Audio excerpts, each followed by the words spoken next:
Welcome back to World Crisis Radio. Webster Tarpley here in Washington, D.C. Now, we will be publishing some very interesting research about Whirlpool. As I say, if you think it's Amana or Maytag or Kenmore, some Kenmore anyway, Bauknecht, KitchenAid, Crosley, an older brand, right? Used to have a Crosley radio. Admiral, also an appliance brand. Those all have been bought up by Whirlpool. They used to be RCA Whirlpool, right? They had their logo at the top of Rockefeller Center.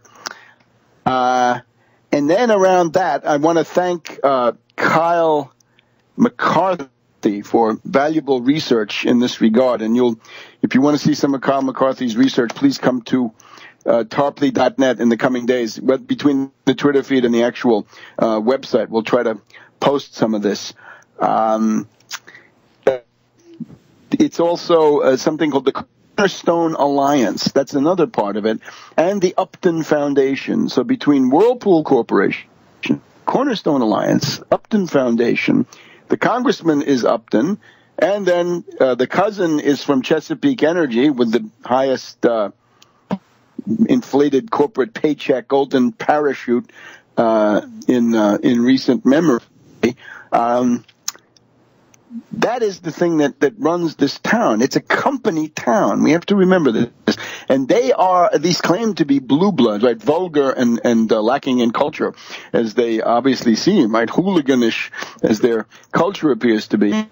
Their Whirlpool has exceeded Electrolux as the biggest appliance company in the world. And then that brings us to the question of Kate Upton. Stay tuned to your social media. In the coming days, you're likely to find some interesting analysis about, you've heard of MK Ultra, right? What do you think MK Ultra is? Well, they use psychosexual brainwashing, and Kate Upton is certainly a tool of psychosexual brainwashing. The other thing is, let's suppose you're an anarcho-syndicalist out there. I know there are some. I don't agree with you, but remember your friends at Mondragon, right? The famous self-managed Spanish corporation, right? Well, their appliance division, Fagor, as we reported, Fagor has been driven out of business. So Mondragon is weakened, and the entire anarcho-syndicalist argument is weakened. Hey, anarcho-syndicalists, if you don't like that, you know who bankrupted Fagor? It was Whirlpool, we're guessing here. In this international competitive situation, because they have the biggest share of the world appliance market. So there we go with that. Now, let's switch. We'll keep in domestic politics a little while longer. We have the Ferguson events, and we have the death here of former District of Columbia Mayor Marion Barry. And let me say a couple of words about this. First of all, for Ferguson, I would say, and this would have applied to the Trayvon Martin case also.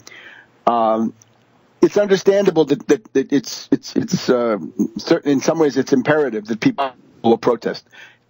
And the one thing I would say, the one thing I would add or change in what has been done is get some economic demands.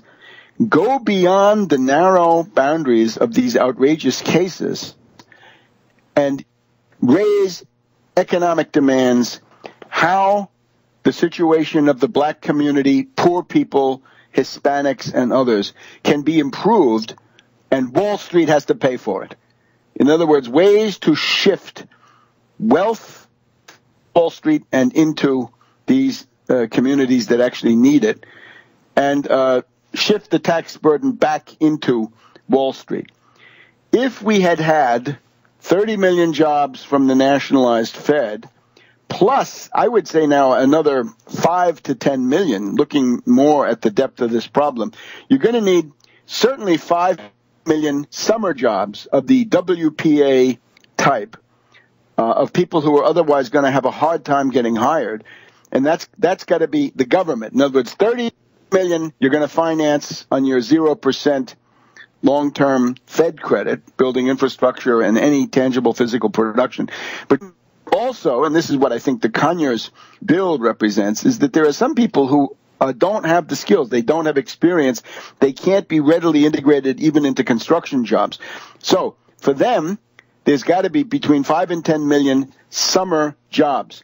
If you raise these demands, you have something of permanent value. Suppose Zimmerman had been found guilty and put to death. Suppose Wilson found guilty, put to death.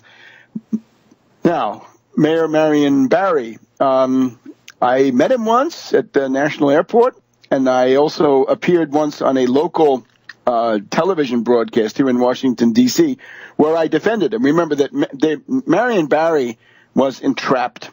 Marion Barry was hated by the white establishment here in Washington, D.C. He was hated by Catherine Graham of the Washington Post, by that entire family, and by the business establishment. And the reason, I think, ultimately was this.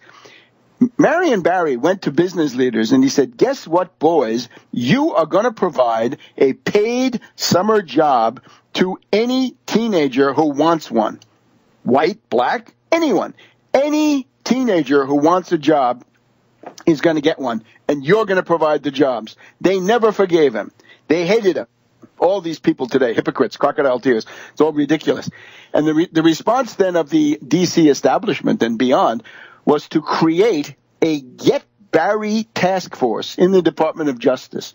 And we've seen it. We've seen the same thing before, right? There's a Get Spitzer task force that brought him down and so forth. Get Barry task force entrapped him with a sex operative and some, I guess, crack cocaine. But that was not the reason. The reason was that he was providing these jobs. And you have to remember, the FBI has a program, the infamous Frühmenschen, primitive men, so-called, right, going back to J. Edgar Hoover, racist. The Frühmenschen said that any black elected official will be targeted, any of them. And this started with Martin Luther King, and it's gone on to the present day. Irrespective of the merits, whether they're good, bad, or indifferent, anybody black is targeted. And then we have the example, Bill Cosby. Well, what's with Bill Cosby? He is now accused of all sorts of things. A lot of it may be true. I don't know. What I do know is that most of this stuff is 20, 30, 40 years in the past. One woman has come forward. She said, why? It was in 1965 that guy came after me. Well, I have to ask, why now? What's going on? This guy's not at the top of his career. He doesn't have a weekly sitcom. It looks to me like this is Operation Frühmenschen, the systematic attack and discrediting of any black official or person who's famous. I would also say that the attack on Cosby is in some way an attack on Obama. Try that. We'll be back in a minute.